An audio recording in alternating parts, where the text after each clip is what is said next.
How's it going, everybody? This is Sherrod, managing member at Innovative Immigration Law, also known as Sherrod Sports Visas, where we do O1, P1s, EB1A for the best athletes, entertainers, minds, and companies around the world. And right now we have a power hitter, one of the best, well, actually the best agents in MMA and now the NFL as well, and the agent of David Njoku. He locked him up for us. Let's go. Pro Bowl. Malki Kawa. Let's bring him in. What's up, buddy? How you doing? Pro Bowl. I'm doing great. I forgot all about that. Yeah. He had a hell of a year this year, didn't he? He sure did. Turns out all we had to do was throw him the ball. You know? Amazing how that works, isn't it? Right. And especially like in motion, I think he does really well when he gets it. We can act like they're running the short routes and turning around and giving it to him. And it's like, well, he weighs 260 pounds. He's not like a little guy that can shift like he's, Tyreek Hill. So I think we got him moving in motion, which helped his yak. And boy, we needed that. It really did. No, they had a really good year this year. Hopefully next year they can do, they can build on that and do better. You know what I mean? So right. So I'm gonna set it up for the people that don't know, because I'm gonna put this on the LinkedIn where they have I have a lot of like techies out there. They might not know about sports as much, but Malki came up in the real estate game, and then he got into mixed martial arts management, where he's nope. I actually came up in the real estate game and became a football agent first. Everybody always says I'm an MMA agent, and that became football, and that's not true. I actually got certified in 2005 in the NFL.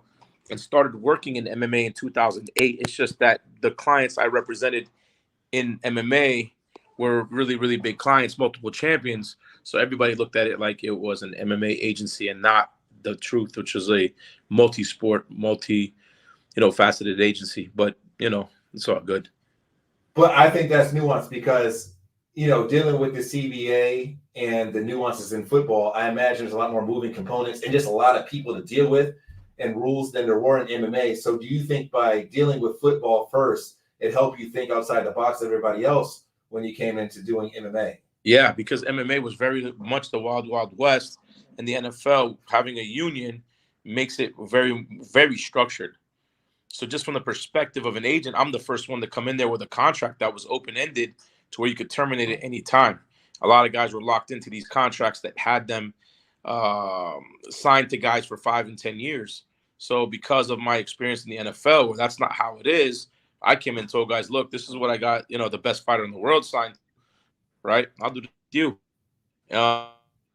First, because NFL players on, I'd come to the best in the MMA and just say, hey, this is what these guys got. Basketball, MMA, baseball, it's all the same.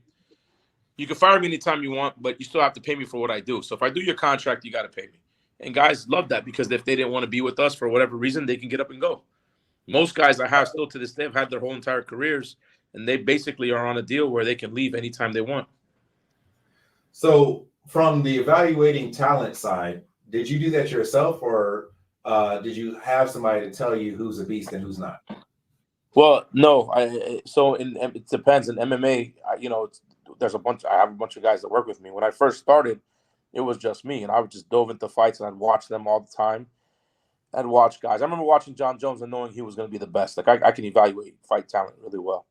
Football, my relationships with guys in the NFL, I just ask the scouts. They'll tell you who's who and who's not. It's not what you see with Mel Kiper. It's not what you guys think you see on TV. Just because a guy rushes for a lot of yards, it's not how it works. So in NFL, you gotta have to talk to the guys who are making the decisions to determine whether or not the guy that you're looking at is actually a draftable prospect. Got you. Now, do you have a preference when it comes to dealing with, I guess, draft picks as opposed to guys that are moving on to their second contract?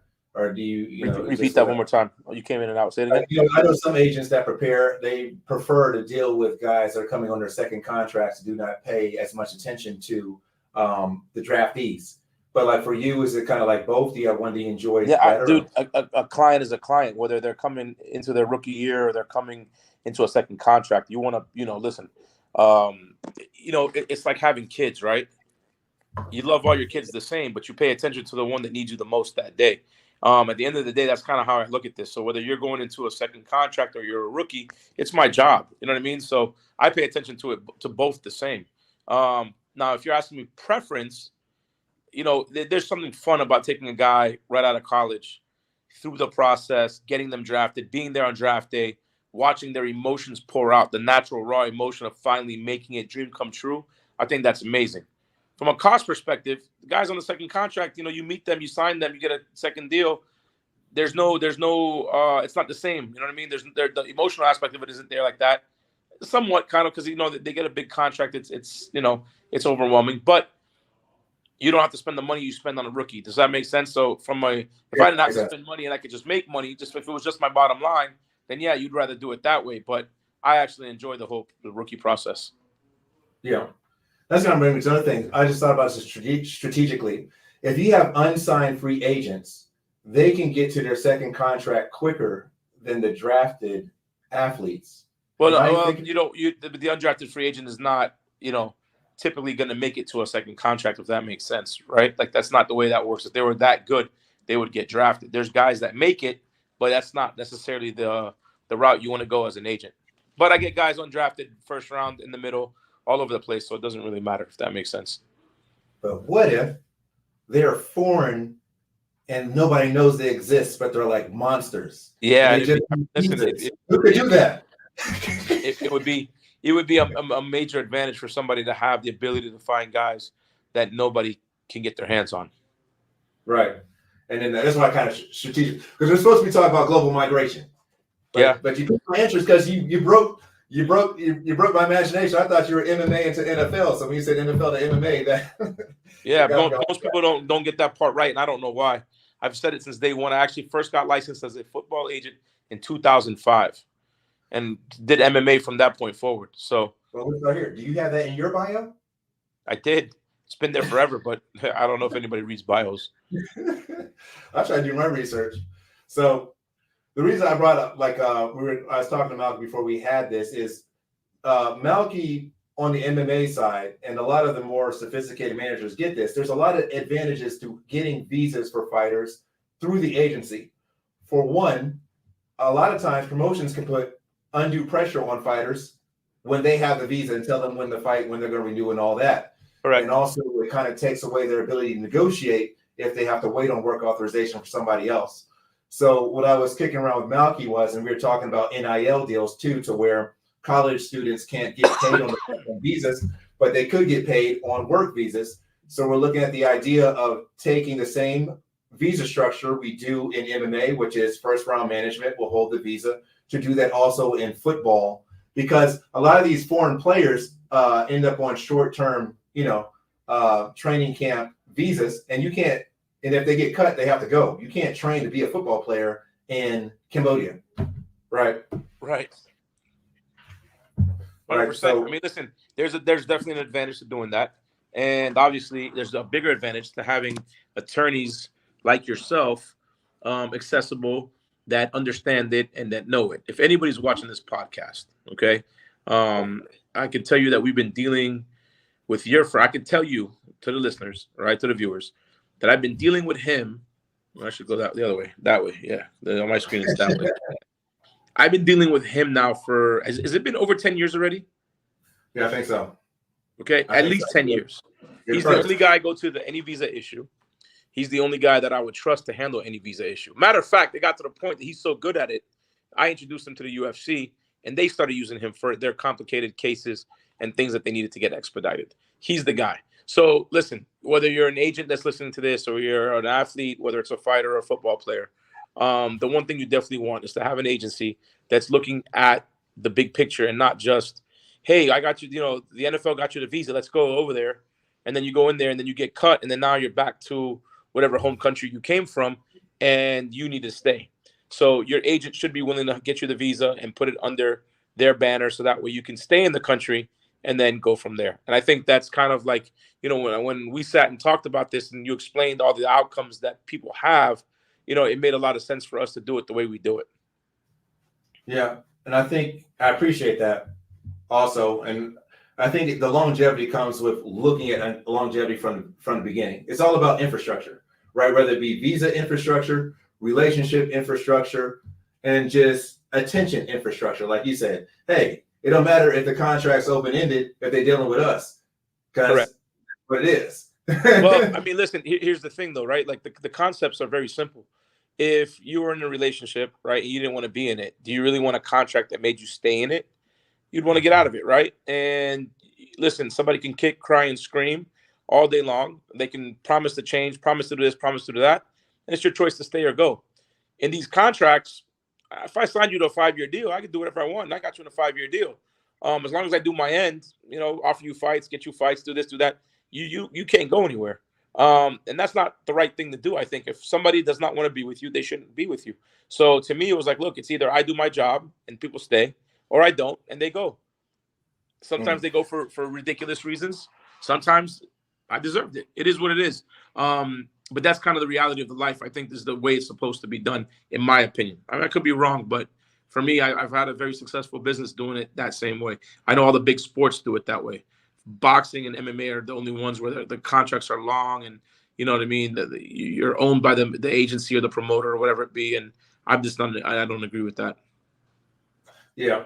I mean, I can relate. I remember. I mean, I can talk about it now, but I'm from Ohio, and I went to law school in Cleveland, where I got introduced to MMA through NAAFS, which was, had a certain promoter that ended up managing Stipe Miocic and Cody Garbrandt for a little bit and stuff like that. And then I remember Stipe got a contract. He fought a couple times, and the next thing I know, I'm getting told he has an 8-fight contract, and I'm just like, he has a what? Right. Yeah, but those were standard in the UFC at that time, though. Especially if you were looking for angling for more money or something to that effect, you ended up getting stuff like that. You know what I mean? It's just Yeah. But the one thing about the UFC, though, I got to give them a lot of credit. An 8-fight contract never always ended up being 8 fights. We with John's deals, we had 8 and 10-fight contracts, and they would get redone 3 fights in, 2 fights in, 4 fights in. It just depended on where we're at money wise and who we were fighting and what the deals were going to be or what they looked like, and it always worked out. I always had tough negotiations with the UFC, but I always felt like they treated us in a certain way that was fair in a lot of ways, and it really, you could say it's unfair, and maybe in some cases it might have been, but it was always really left. It just seemed on its face being locked in for that amount of, because I mean 8 fights is. Yeah, but you got to understand too, Sherrod, like a lot of boxers, when you look at the boxing model, they get these fights and they get built up, right? 15, 16, 17 wins, and then they go fight somebody for real. The reality of it is that if you really believe that you're that good, right, and you think that you can promote yourself, why even sign to the UFC? You get where I'm coming from? Like, you look at it on the other side of the thing, they're the ones with the platform, they're the ones with the outlay, they're the ones who are promoting the fight. Now, I'm not championing for them. I'm not sitting here saying that they're right and fighters are wrong, because I'm never going to say that. But the reality of it is you need 2 parts for this thing to work. You need the fighters more than anything, and you need the promotion with the platform. And they built this business from scratch. And a guy who's 5-2, 6-1, 7-3 can still go on and be a multimillionaire in MMA. I don't know many boxers who are not on the field getting title shots. I don't know many boxers who aren't 20-something and 0, 19-1, 23-2, something to that effect, that are getting title shots, right? In MMA, you could be 7-0 and get a title shot. You could be 13-6 and get a title shot. You can still make pay-per-view, make money. So is the model perfect? No. Is it better than boxing? In some cases, yes. Some cases, no.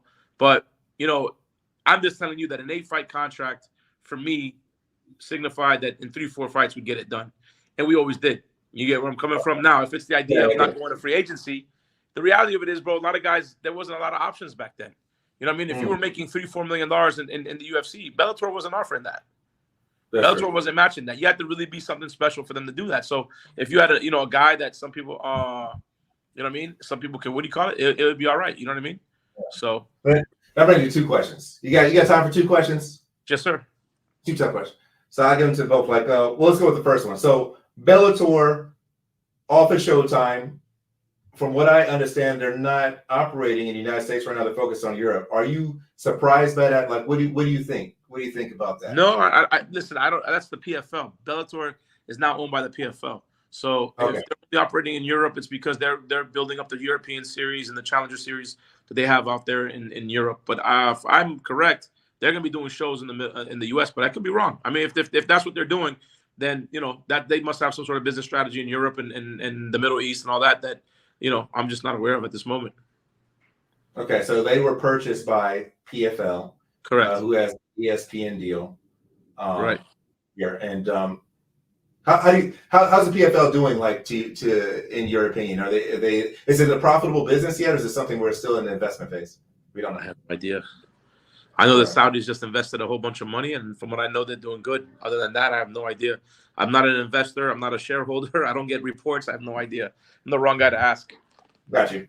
But I know, sometimes the UFC, like you can go and see a report on what their revenue deal with ESPN was, but I've never seen a revenue deal on what it looks like with PFL. So, listen, they put on fights. The checks cash. The fighters are happy. Everybody's good. So they're good with me. I like the PFL. They're good people, and I think they're going to be all right. So, I want everybody to be okay.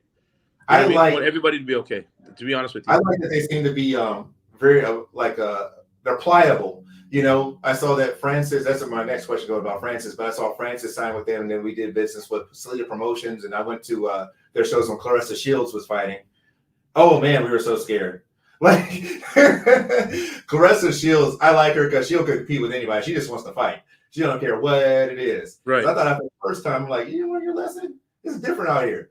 But she went back out there and did it. But kudos to the PFL that they were willing to do that deal. Now, here's my next question is, I remember a couple years ago, it was about a good 5 years ago, and I was sitting across the table from Francis Ngannou, and he says, I want to fight Tyson Fury. And I might say, no, you don't. I didn't even mean to say it. He looked at me like he's getting ready to kill me. But, he went out and he set his deal out with the UFC. And then now he's kind of doing his things with Saudi Arabia. And when you said, if you can promote yourself, what is the benefit of, having a promoter? But I just want to kind of get your thoughts on that model where he really kind of like bet on himself. He didn't bet on himself. Hold on, but that's different. What I said was, if you really like that, then go promote yourself. But I'm talking about from the ground up. He's who he is because he was the UFC champion. If they never put him on the stage, up until he fought in the UFC, you never heard of Francis Ngannou. He was a kickboxer before that, correct? You never heard of him. No one ever knew anything about him. So if we're being honest, what I mean by what I said was, you can't be the guy that says, I'm coming here, I'm going to be brought up by you guys, promoted by you guys, put on the biggest stage by you guys, paid by you guys, and then turn around and pretend that I did all that by myself. 1,000% he did the right thing. Listen, he did the right thing. He fought his contract out. He sat it out. He did everything that was within the rules of his contract. And he went on to something that he deems to be better, bigger and better. How can anybody be mad at that? I mean, listen, Dana's going to be upset and people are going to be mad, but he did what he did. You know what I'm saying? And God bless him. But to pretend that he got what he got because it was just him, you can't convince me of that. Because before the UFC, I got guys that make a lot more money than boxers and fighting who are, listen, they might be, 17-6 in MMA, right? Former world champ or whatever. Goes to boxing in his first fight. He's making $500,000 in boxing. Nobody in boxing makes $500,000 in their first fight. You know what I'm saying? $650 for this one, $350 for that, $450. They don't make that, right? For you to make that type of money, you got to be fighting for a belt most of the time. Talking about like one of those regional belts and stuff like that. Right. So you get what I'm saying? So it's the fact that he did what he did. God bless him, because what he did do. Let me tell you what he did. What he did was he did not re-sign. That's it. And he went on to somebody that wanted him. Right. But listen, if there was no PFL, and by the way, if there was no PFL, right? Maybe he still, signs. He does because he signed the boxing deal as well. Oh, we might have lost him. Hold on, can you see me? Sorry about that. I got a phone call at the same time. He signed a boxing deal, and what I'm saying is that without boxing, without MMA, I don't know that he would have signed that boxing deal. He doesn't like Tyson Fury, and he's a very big star today because of everything that he's done. And kudos to him for doing it. I mean, it is what it is. Did you see that fight? Did you see the fight with him? And can't hear you. Hold on. Okay. I'm gonna have me on mute. Hello? Yeah, can you hear me? Can you hear me? I can hear you, yes. I can't hear you. Oh man, we lost him. I don't know why. It's all right. We can wrap it up. It's okay. Can't hear you. I give a text. Looked like we had some technical difficulties, but overall, I think it was a great conversation. Let me see if there's something else here. And hello. I don't know how to fix it. No, it's okay. We'll wrap it up. I'm trying to tell them. All right. I don't know what that means, but thank you for having me on the show. If you can hear me, if you can hear me, thank you for having me on the show. I'm sorry, I don't know why I can't hear you, but let me reiterate that the work you do is awesome because you give a lot of people opportunity to come to the U.S. to be in these promotions, the NFL. I think you're the only guy that ever got a guy internationally into the NFL, which I thought was an amazing move on your part. And if anybody's watching this podcast, I can tell you guys hundreds and hundreds of athletes his firm has handled and done a phenomenal job. There's been very few rejections, very few, unless there was some sort of ban coming from overseas or the State Department said, hey, no XYZ. They're really, and even then, he still got a lot of stuff done that others couldn't do. So he's the man. I just wanted to tell you that. Can't hear you. I don't know if the listeners can, but I'm off on that note. Take care, my bro. God bless you. And if there's anything you guys need, let me know. Thank you. Let's get it.